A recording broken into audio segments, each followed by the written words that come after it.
بسم اللہ الرحمن الرحیم۔ السلام علیکم ورحمۃ اللہ۔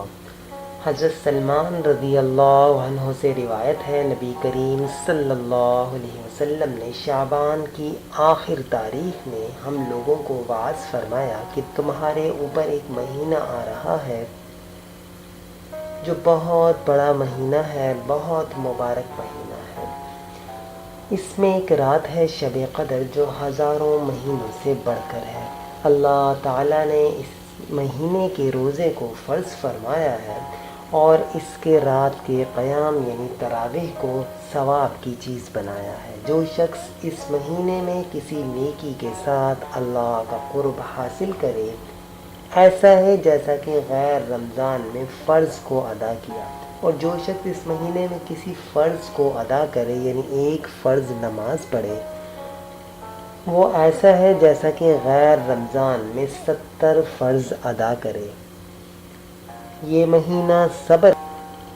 جو شخص کسی روزہ دار کا روزہ افطار کرائے، اس کے لیے گناہوں کے معاف ہونے اور آگ سے خلاصی کا سبب ہوگا، اور روزہ دار کے ثواب کے برابر اس کو ثواب ہوگا، مگر اس روزہ دار کے ثواب سے کچھ کم نہیں کیا جائے گا۔